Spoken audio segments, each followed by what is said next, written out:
El narcisismo. Estamos hablando del narcisismo.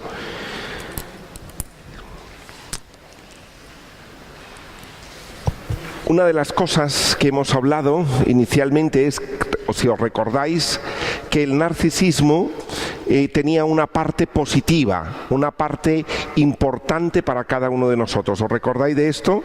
Sí. Hemos visto hasta ahora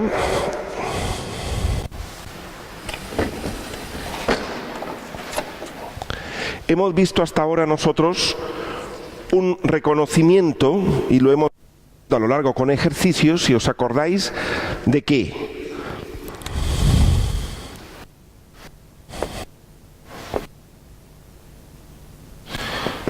De mis cualidades, de mis actividades. ¿Os acordáis de esos ejercicios? De mis victorias, ¿sí? Y de mis posesiones. ¿Os acordáis?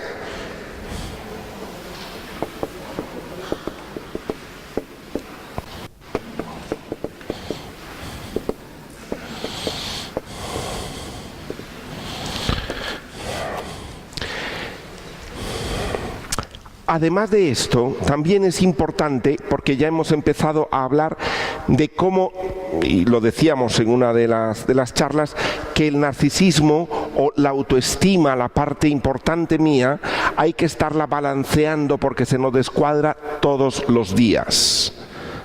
Todos los días se nos descuadra la autoestima a veces, o alguna parte de la autoestima. ¿Por qué? Porque recibo una crítica, porque se han burlado de mí, porque he quedado mal, porque he cometido un error, porque no me han entendido, porque metí la pata. Y entonces todo esto, la imagen mía queda como no muy bien delante de los otros, ¿sí? Alguien que pueda cerrar la puerta de la sacristía, la otra.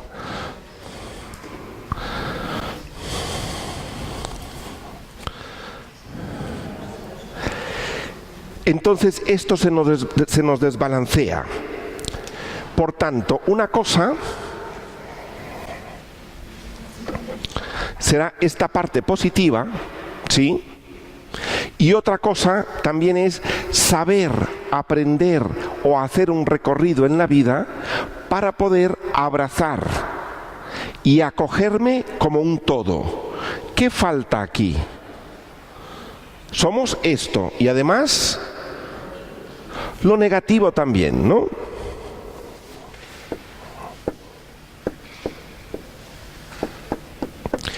Y es importante poderme integrar como un todo. El narcisismo, la autoestima se desbalancea muchísimo cuando solo nos quedamos en una de las partes. Y esto es lo que vamos a ir viendo hoy. ¿Cómo integrarlo?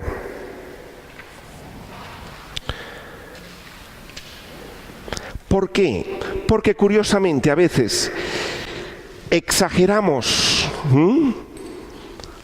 o las cualidades, mis victorias. ¿Habéis visto estas personas que cuentan las cosas como que han sido héroes en la vida? Que hay mucha gente que ha sido héroe, pero el verdadero héroe de la vida, es decir, el que ha sacado adelante tantos hijos, o el que ha salido de la pobreza, o el que ha alcanzado, o el que ha vencido una enfermedad, pero el realmente que ese lo cuenta con mucha sencillez. Cosas grandes las cuentan con sencillez. Pero el que tiene desbalanceado el narcisismo, uno ve que aquello es demasiado exagerado. ¿Me explico? Algo que a lo mejor no lo es. Dime de qué presumes. ¿Habéis escuchado personas que a lo mejor han hecho grandes batallas en la vida, han tenido grandes victorias en la vida, pudieron estudiar a lo mejor con mucho sacrificio y te lo cuentan con una tranquilidad que uno dice, da gusto escucharlos, porque uno reconoce ahí esa victoria. Entonces, una de dos, o exageramos nuestras cualidades, o hay gente que también que exagera su parte negativa, o no la quiere mirar. Hay gente que no quiere mirar lo positivo. A mí me llamó la atención el día que estábamos haciendo los ejercicios de todo lo positivo, cómo nos costaba ¿Cómo nos cuesta mirarnos positivamente, reconocer nuestras victorias, reconocer también las actividades, lo que poseemos, la maravilla que tenemos en la vida? Nos cuesta. Entonces, dos movimientos. Uno, o no acepto una de las dos partes, o exagero una de las dos partes. ¿Sí? ¿Vemos estos dos movimientos? Y esto desbalancea, obviamente, y nos podemos encontrar personas así. Como decía, el balance de la autoestima tiene que ser todos los días. Recibimos críticas, recibimos insultos, a lo mejor un WhatsApp. Ahora que están de moda los WhatsApp, uno a veces recibe un WhatsApp de alguien y uno dice, me ha bajado la moral, o me baja la autoestima a mí, o me insulta por WhatsApp, o me hace una pregunta, o desconfía de algo mío.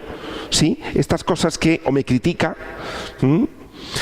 Una llamada telefónica que a lo mejor me pone verde a mí, todo eso me desequilibra, porque comienzo a preguntar, he quedado mal, los demás me han visto mal, yo no soy así, metí la pata, no hubiera hablado.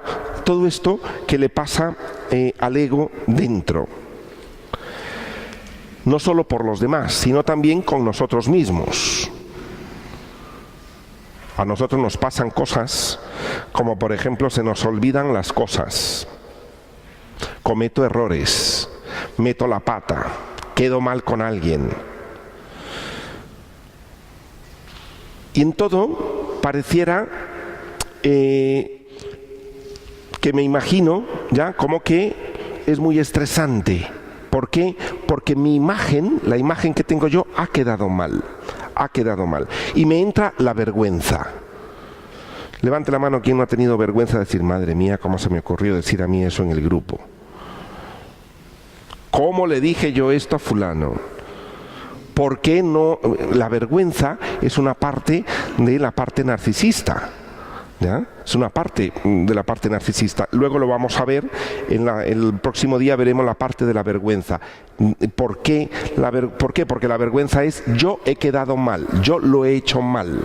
Se han dado cuenta los demás, qué vergüenza. O qué vergüenza si se dan cuenta, ¿ya? De que yo no soy tan... ¿Por qué? Porque todos queremos mantener, y ese es un derecho del ser humano, mantener una imagen. Es un derecho. Pero mantener una imagen a costa de inflarla con cosas no reales, esto es parte del desbalance narcisista. ¿Me explico?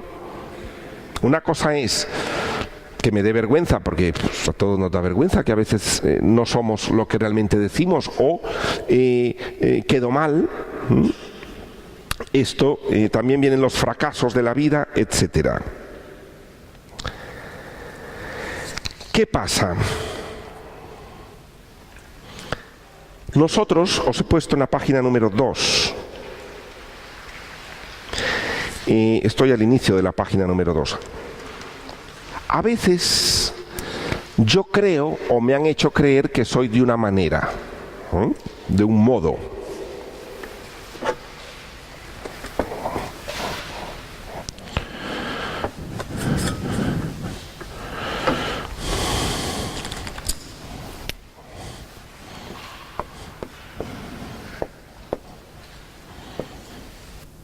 Lo que se llama el yo ideal, es decir,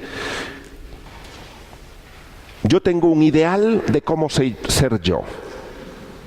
De hecho, todos nos vendemos en parte por el ideal que tenemos, no por la realidad que somos, sino por el ideal que tenemos de nosotros mismos, ¿ya? Que tiene una parte positiva, pero estamos viendo cuando esto se exagera, ¿sí?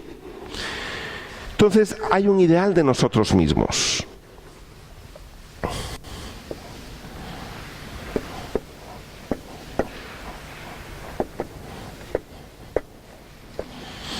Hay una realidad de lo que en verdad soy. ¿Sí? Y también una parte que a veces nos ayuda y otras no.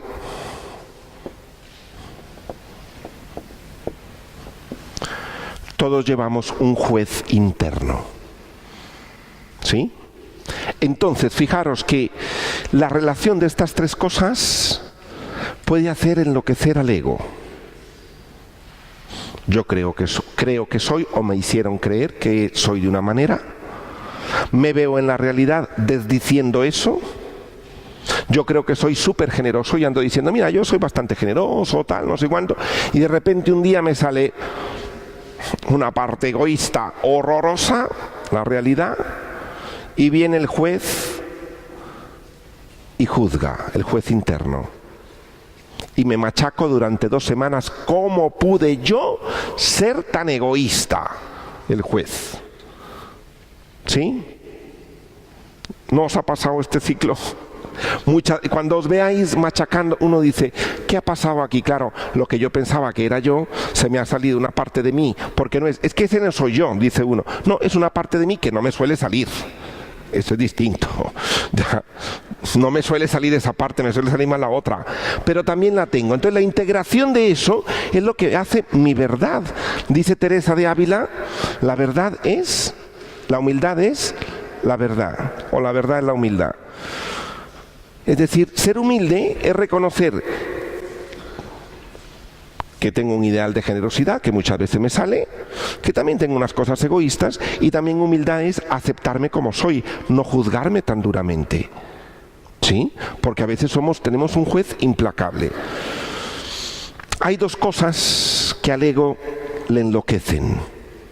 El ego enloquece. 2 cosas. Una, la crítica, y otra, la alabanza. En la crítica enloquece de rabia, porque ha quedado fatal. Lo han visto mal. Recordemos que el narcisismo tiene que ver con la mirada del otro. Entonces, me han visto mal. Cuando a uno le critican, ¿no ha visto que uno se pone rabioso? ¿Cómo me dice eso? ¿Cómo es posible? Como que uno no fuera criticable. Todos somos criticables. Pero de las cosas que hacen enloquecer al ego es la crítica. Y también la alabanza. Pero la alabanza lo hace enloquecer de embriaguez. Uno se embriaga. Cuando le alaban, uno se embriaga. Entonces hay gente que anda embriagada o rabiosa por la vida, ¿o no? Sí. Y uno a veces se embriaga con la alabanza y con la crítica, y el ego enloquece con cualquiera de las 2 cosas. Y nos podemos examinar a nosotros mismos, más de cuando nos critican, es como que, ¿por qué? Porque contradice este ideal que soy. Ciertamente la crítica, y esto lo he dicho más de alguna vez, pero lo recuerdo, la crítica, obviamente si es mucha, muy frecuente y muy dura y muy inhumana, obviamente duele. Y hay cosas que en la crítica va una parte a veces hasta sádica del otro para hacerme sufrir, es cierto.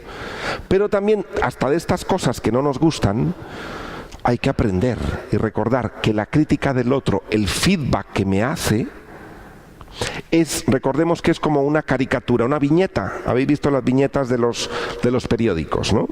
Que uno dice, dibujan por ejemplo al presidente, ahora de la política, lo dibujan y le exageran los rasgos.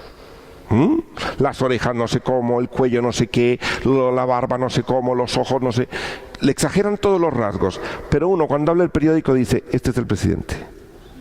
¿Uno lo reconoce o no? Lo hacen exagerado pero reconocible. La crítica, el feedback que nos dan los demás es una viñeta mía muy exagerada, por eso yo le digo, yo no soy así como estás diciendo. Vale, no soy así con esa exageración, pero uno reconoce el personaje.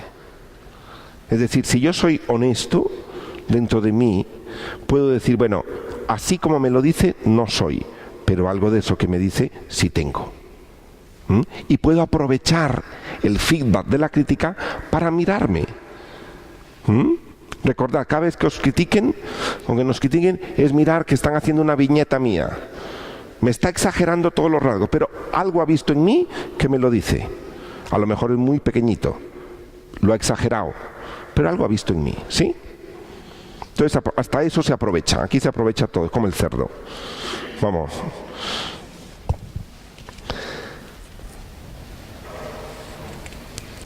Y aquí vamos a ver nosotros la parte de las exigencias, mis ideales y la representación que tengo de mí, ¿vale? Jugando con estas tres cosas. Las exigencias es ese juez interno que tengo yo por dentro. Yo tengo un juez interno muy duro. Ese juez interno, ¿cómo aprendió a ser muy duro? Pues a través de mis padres. ¿Quiénes fueron los primeros que me pusieron límites? Mis papás, o las figuras significativas de la infancia. ¿Quiénes fueron los que primero me dijeron eso no me gusta? O así no vamos bien, o te ha quedado muy mal, o has quedado fatal en casa de la abuela, o eso no se hace con tu hermano y el otro se enfada y se siente eso. Todo eso nos pasa en la infancia. Uno aprende a que hay un juez interno dependiendo cómo me hayan juzgado a mí. Es decir, cuán duro haya sido para mí. Hay cosas que quizá no recuerde, pero esto se fija precisamente en este tiempo. Hay padres de familia que no solo exigen, sino también descalifican. No solo le exigen que saquen buenas notas, sino cuando viene con una baja nota lo descalifican al hijo. Entonces el niño va aprendiendo que no solo se exige, sino uno se descalifica. Es decir, se hace de menos. Mira a tu hermano, comparan, esas comparaciones tan odiosas. Venga, mira a tu hermano. Y dice, ¿cómo que mires a mi hermano? Todos somos distintos. Pero sé que se hace sin ninguna intención, pero todo esto se hereda. Porque la abuela también le decía a mi mamá, y la bisabuela le decía a mi abuela, y la tatarabuela se lo decía a mi bisabuela. Entonces, claro, todo esto se hereda. Es decir, en casa siempre hemos sido, hay familias muy exigentes, otras menos, otras más sádicas, otras familias, o también hay personas sádicas. Entonces aprende a verse como no valgo para nada, o soy una porquería, o los demás son mejores que yo. Si yo tuviera esto o aquello, valiera más. Estas personas están enfadadas consigo mismas y por tanto a veces son sádicos consigo mismos y no se portan bien con ellos. Hay gente que tiene un juez interno muy sádico, que se machaca todo el día, no se permite, no pasa una a sí mismo. Cosa que mete la pata y pasa todo el día. Mira, hasta no duermo por lo que dije. Mira, duerme, hija. Tranquilo, todos nos pasa. Metemos la pata. Hablé de más. Pues no pasa nada. A lo mejor tengo la oportunidad de pedir perdón, disculpas, etcétera. ¿Sí? Pero el ego.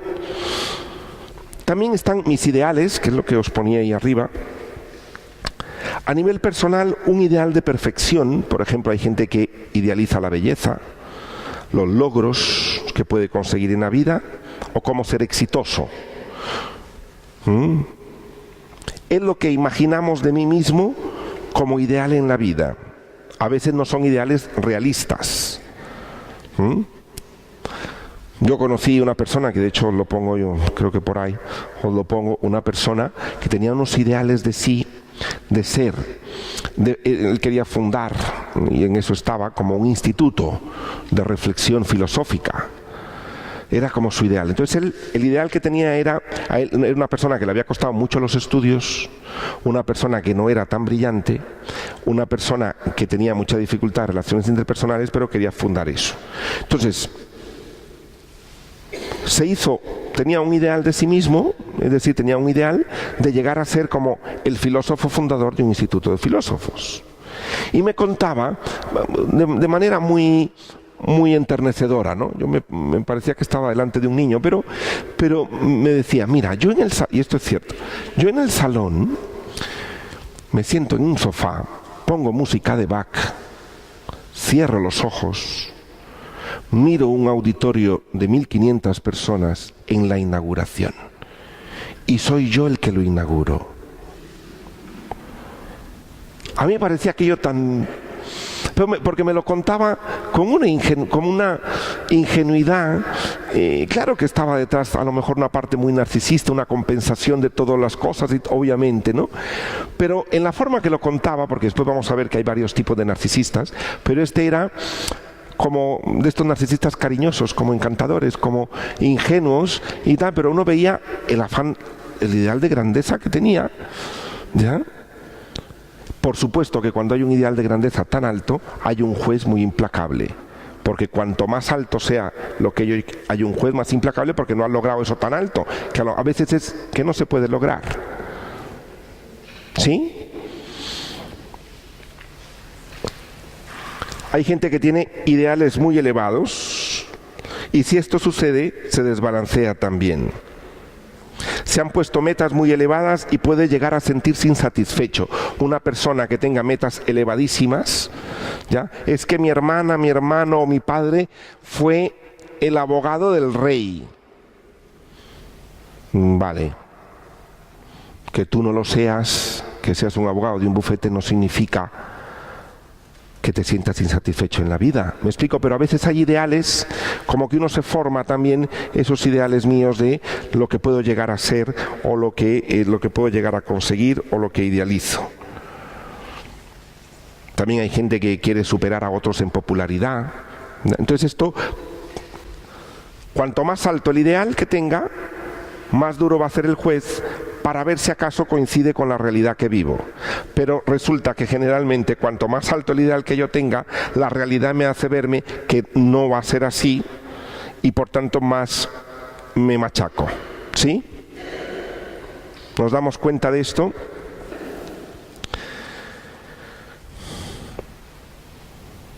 Como os digo, esto tiene que ver con las heridas, con la infancia, con las figuras significativas. Y también esto va a afectar a los de alrededor. Una persona en una pareja, uno de ellos con ideales de mucha grandeza.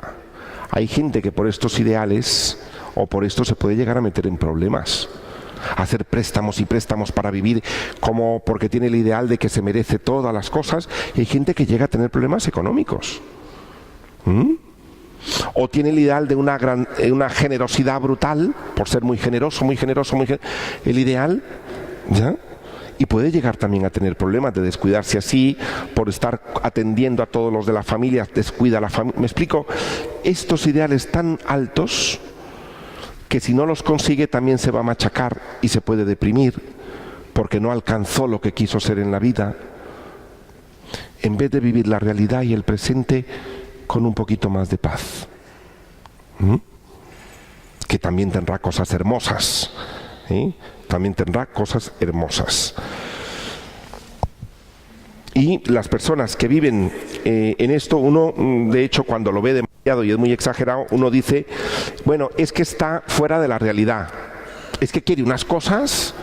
¿Habéis visto los niños? ¿Ya? ¿Habéis visto los niños, no? Es decir, hasta los adolescentes un poco dicen, yo quiero ese coche. Ferrari último modelo.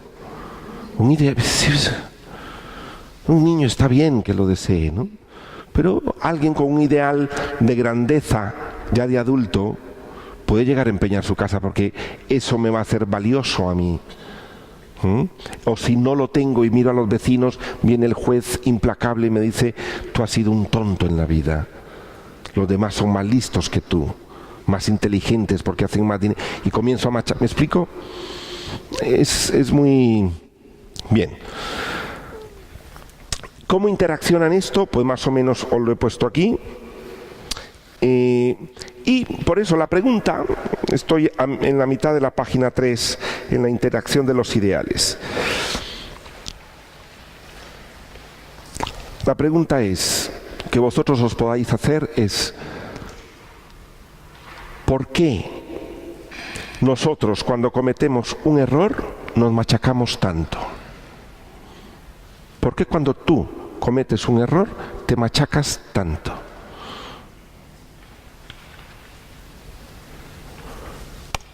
Puede ser o por mucha exigencia que te han metido o por unos ideales inalcanzables y que en estas dos cosas van a ser difícil conjugar, sea porque tengo ideales muy altos o también porque tenga una autoestima muy devaluada y entonces también me machaco.